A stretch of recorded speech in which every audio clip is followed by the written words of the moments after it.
Thank you, Professor, for talking to me again, like after the very important incident that happened last week on Sunday, the crash of the helicopter that the president of Islamic Republic was actually flying in it, and his death and his team's death.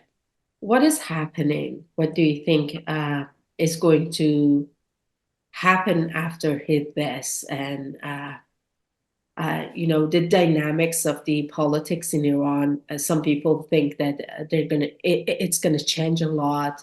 They think it's a new, actually, era in the Islamic Republic. What do you think?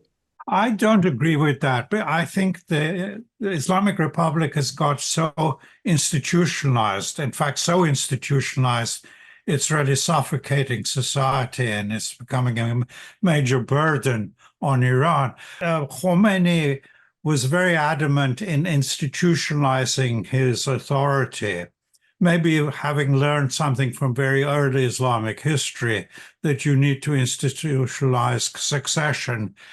And this was all set up. And then after his death, actually more institutions were set up to institutionalize authority. So I think that the republic is very much entrenched as in institutions. So individuals, even presidents and even supreme leaders can come and go, but the institutions were there and they will replace them with someone very much like the previous one. So I don't see that as a major crisis or a major problem. In the long run, it's a different situation. In the long run, what you're seeing is the complete divorce of the institutions, the Islamic Republic, from public opinion, public ideas of legitimacy, and what happens in the street. So I think in the long run, this will continue the trend that has already started years ago, where the people in authority are no longer interested in the Republican part of the Constitution, in elections, having some participation. They always argued that there was such incredible amount of participation, this legitimized the Islamic Republic. Well, that's gone, and this is further going to actually erode that type of legitimacy. Now, there might be some struggles, I think, between the leaders about who is the best person to become the supreme leader. But that will be a basically conflict, squabble between the inner core of the Republic, of the Islamic Republic, not really something that is going to have major effects outside. Who do you think is going to actually be the next supreme leader? There are like rumors that even Ra'isi was somehow killed because of his potential role. The role that he could be playing in the succession process. So what do you think? Who's going to be the next one? There's the 80-man body that will elect. They're already there. They can easily find some cleric, senior cleric, who looks authoritative enough to replace. After all, Khamenei was not an obvious choice after Khomeini died. So they could find someone among those 80 people to become the next. Or there might be some struggle about a son of Khamenei becoming the successor. So we would have a hereditary type of velayat faqih. That will further undermine, I think, the Islamic Republic. But either way, it's going to be basically not something that is going to be left to the public to decide or have a say in. It'll be decided behind closed doors. And the rumors about assassination or murder, I think that's far-fetched. I mean, in Iran, almost no one dies naturally. It's always a good view that someone had either Savak or later the Islamic Republic or someone in the Islamic Republic had done them in. That's why the person had died. I don't see any actual substance to any of those rumors. It's about how people are showing joy and happiness after his death. I mean, Ra'isi's death. Is there any particular period in the history, the modern history of Iran, that people were actually celebrating death of a leader or a politician? Oh yes, that quite happened. I mean, some of the politicians in the past were assassinated. Doesn't mean that they needed to be assassinated, but they were so unpopular that their death actually created some popular. For Razmara, for instance, or Nasruddin Shah, those assassinations actually in the public were often received quite well. So I'm not advocating assassinations, but historically there have been cases where the public has actually applauded assassinations. I'm not sure in this case how widespread that was. I think for most in the public, Ra'isi was not that important, so his passing is not that important either. People have often mentioned that Ra'isi was sort of unpopular because of the executions.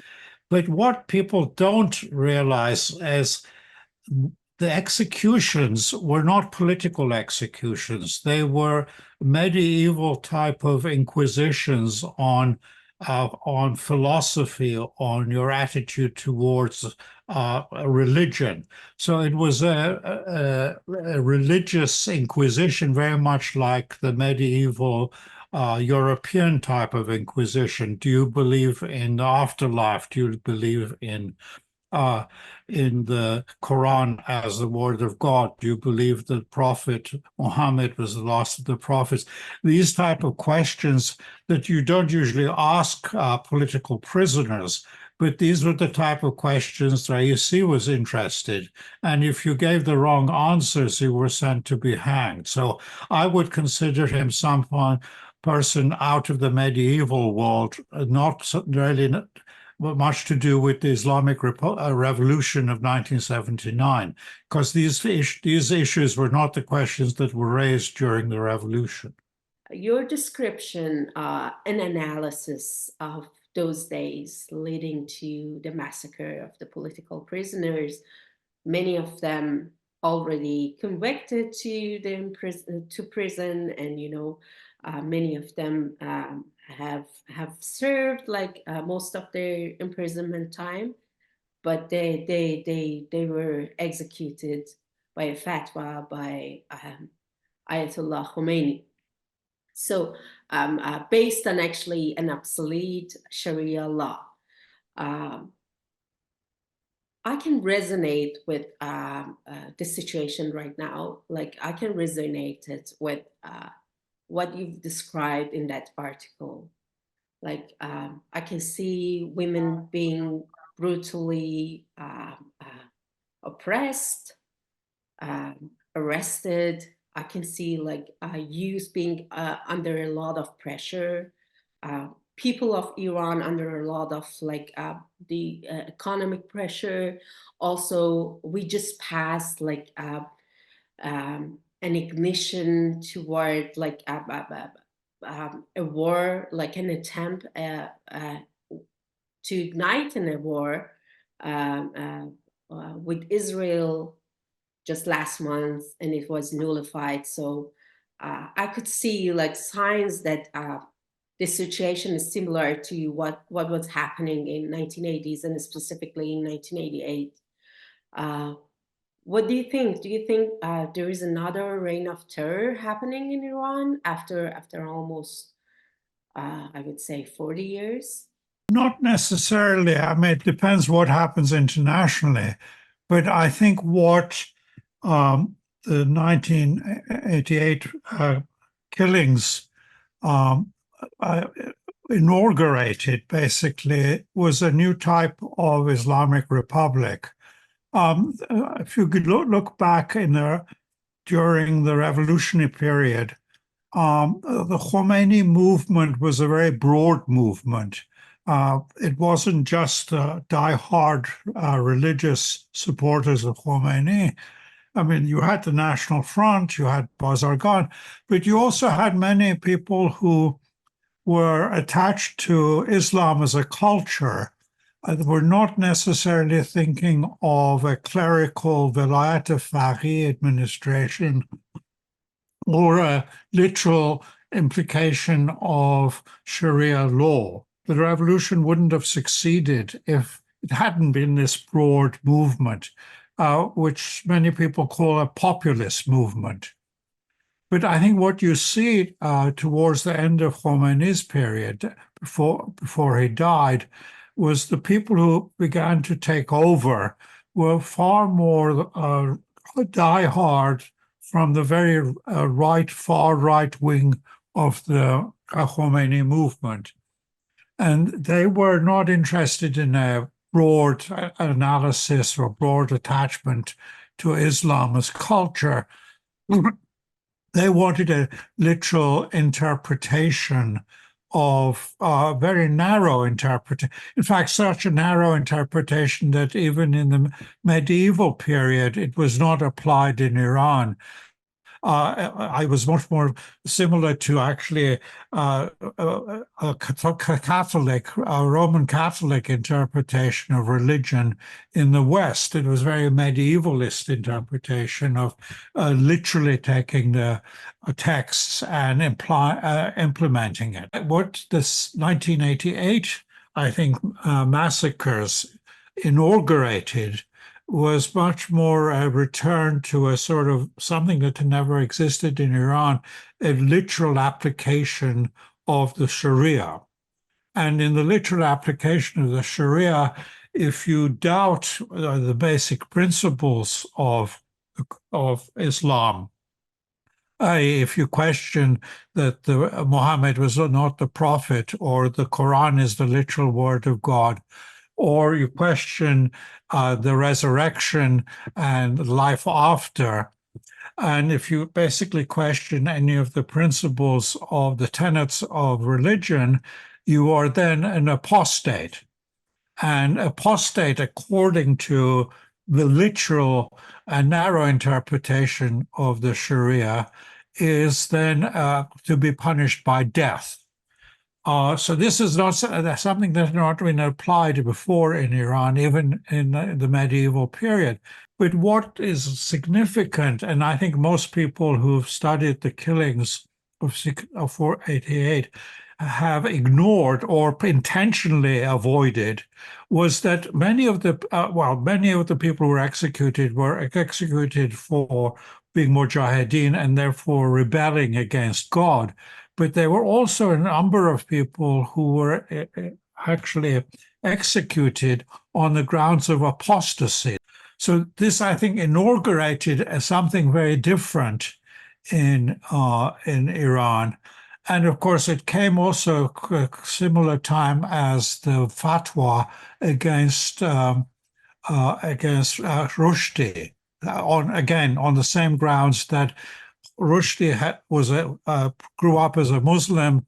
He had now, according to Khomeini, blasphemed against the Prophet, and therefore he was an apostate. And being an apostate, he could be killed. And many of these actually implementations of these hardline laws were sort of very arbitrary, because even technically, you can't really denounce someone as a blasphemy without reading his book. Khomeini had not read Rushdie's book. No one in his circle had read it.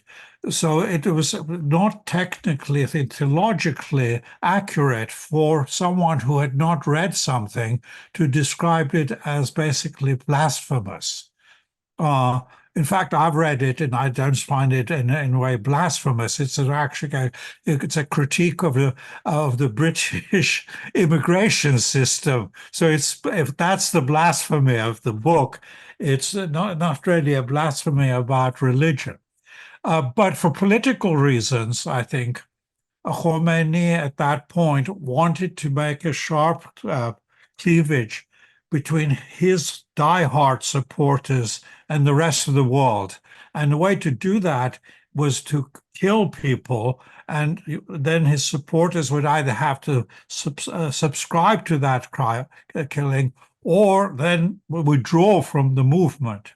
And I think it was a self-cleansing system of the regime before Khomeini died, to keep out the lukewarm, the half-hearted, and only have the people who are, I would say, the extreme right wing of the Khomeini movement. There is difference between now and Khomeini's last days, but there is that similarity, I would say, in that what has now become the litmus test is the women.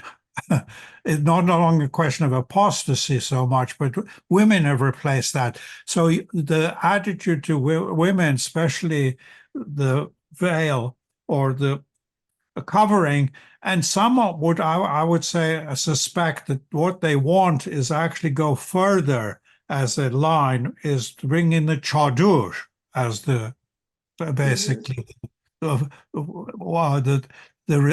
proper way of dressing.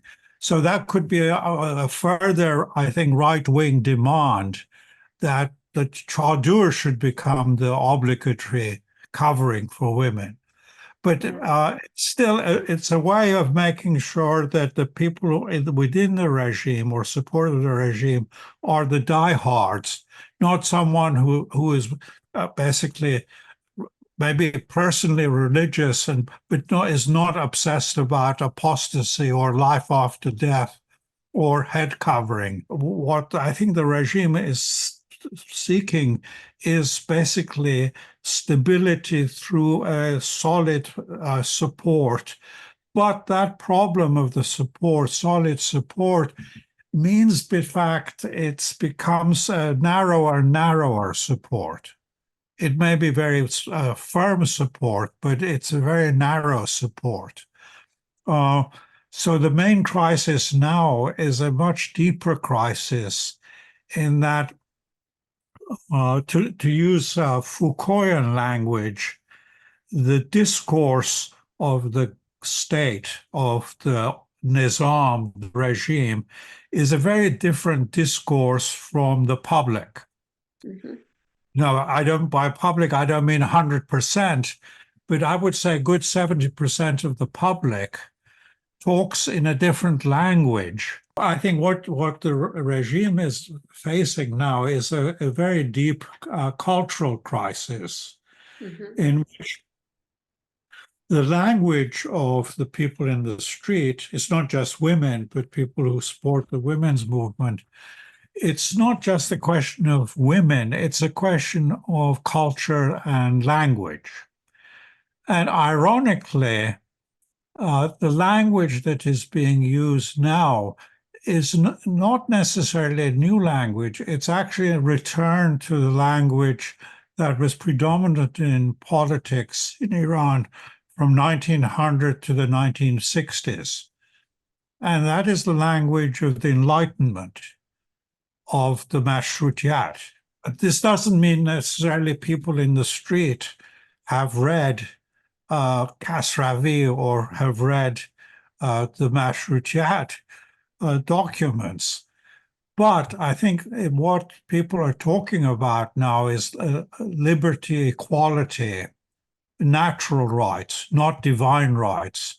The rights of individuals, that their rights that people possess as human beings are not something that is given by authority or from above. These are inherent natural rights. And that really goes back to the notion of the Enlightenment.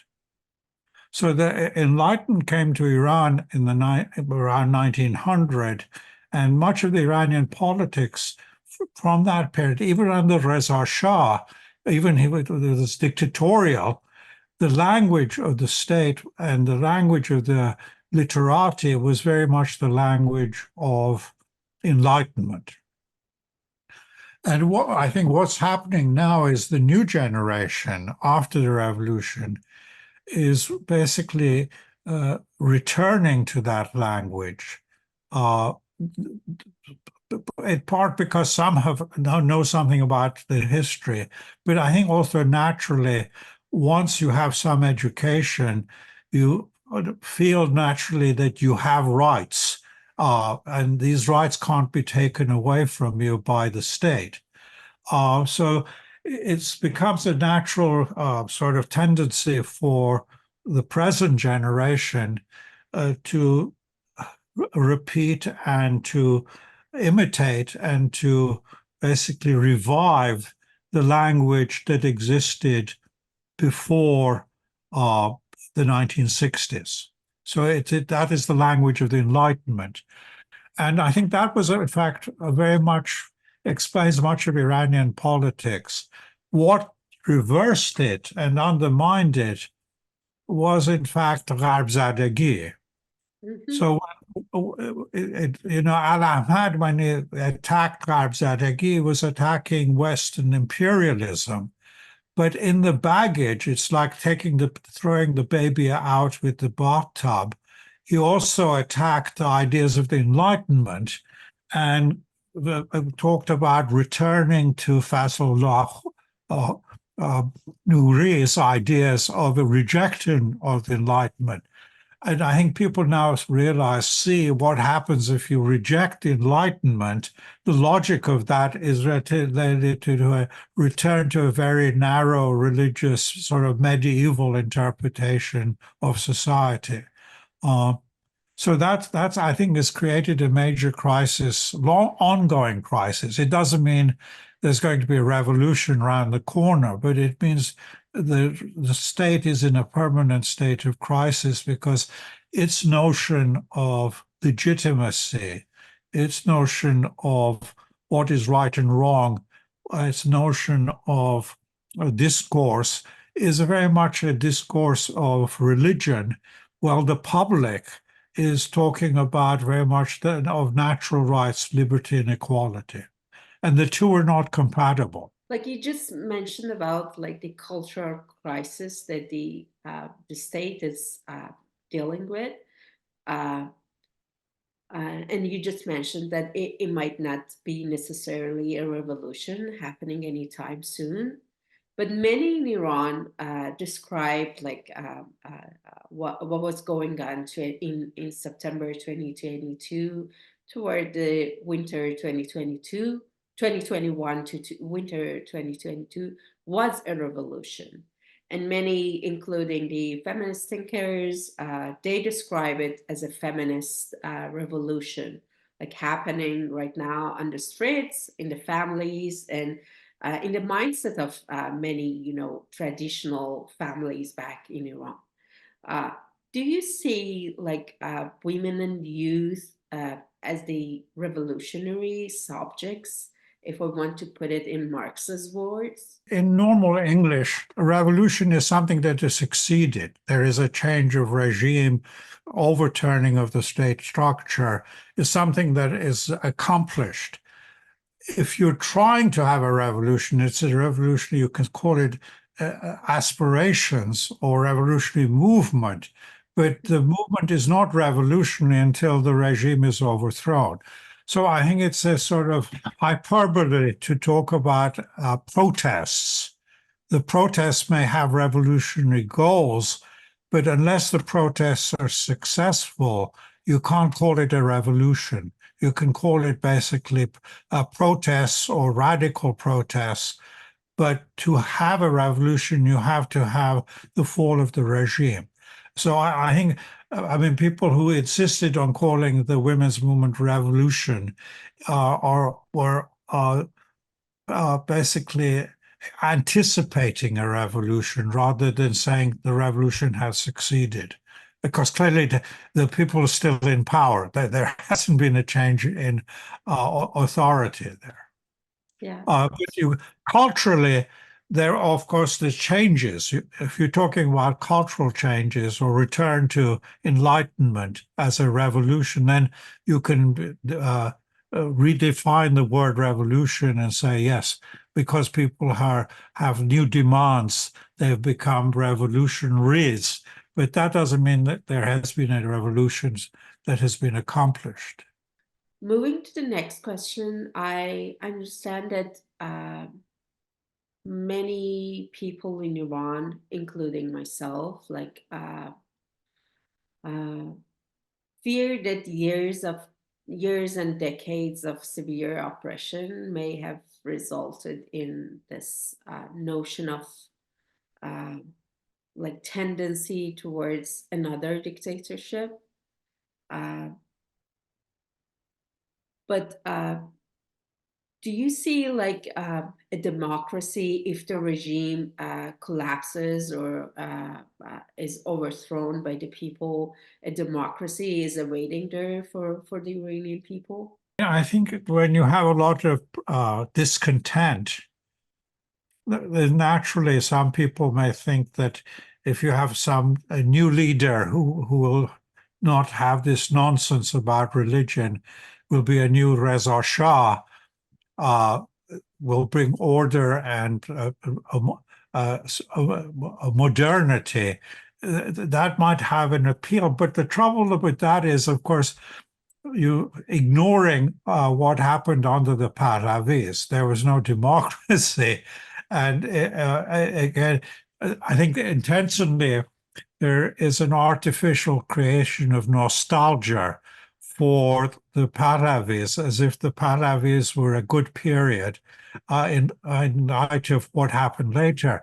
But of course, if you're really interested in liberty, equality, natural rights, those were also drastically violated under the Pahlavis. They may have talked about the language of the language of Enlightenment, but the actual laws and power was not based on an electoral system or democracy or a reflected public opinion.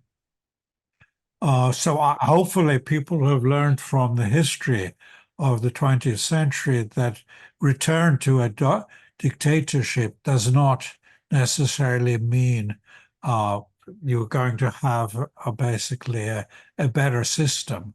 I mean, if there is let's say a post-star coup, it's not going to lead to democracy. It'd be more like a military dictatorship you find in places like Pakistan for a long time. So it's hardly better than a clerical dictatorship. There's been also a shift in people's thinking about a revolution or a revolutionary movement. Many would fear during the reformist times, during Khatami's time, that a revolution could be dangerous, based on their the lived experiences of the past revolution in 1979. But this has changed. What would be the main reasons, the main actually elements helping in this actually change of discourse, change of widespread thinking, thought actually among people?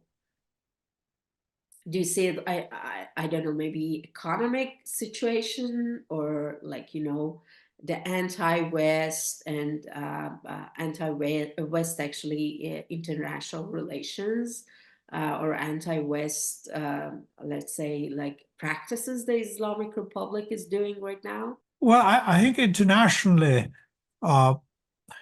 what happens internationally is subordinate to internal interests, internal problems. I don't think the average Iranian is that concerned about outside world, unless the outside world actually becomes an attack on Iran. But otherwise, besides that, they're much more focused on, I think, bread and butter issues, which are home issues. So, I mean, in terms of pressures and changes, I think one could see feasibly a revival of a sort of Khatemi type of movement. But here you would have to find someone more, I think, courageous than Khatemi, in that Khatemi, however reformist he was still using the language of religion, which then has its own perimeters and its own, you could say, premises, and you can't go outside those perimeters.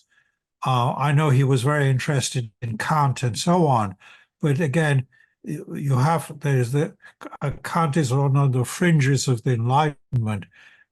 You would have to have a reformer that actually is willing to break from religion and go even be more forthright than Bazargan and say basically religion is a personal belief. It should be kept basically private, and politics should have nothing to do with religion. Then the language of the reformers would be the same language as I think people in the street who are calling for change.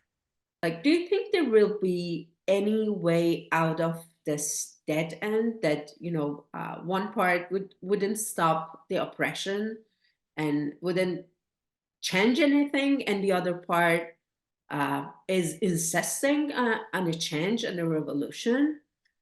Do you think there will be any way out of this? If there's continued discontent, it gets more intense.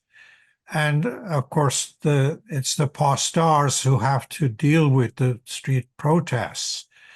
The danger for the regime is sooner or later some postar colonel is going to decide that, blame the people who are on the top, take over power and create more of a military regime and say it's all the fault of the Akhunds. Right? That won't solve the problem. That will intensify the problem because the regime will have even less legitimacy. It can't appeal to God because the clerics have been removed, but it will give it a sort of a breathing space for the military, because they can say, they're going to start something new. They could even say, I'm a new Reza Shah or someone are going to do that. But the question of legitimacy and the question of the discourse of rights will still be there.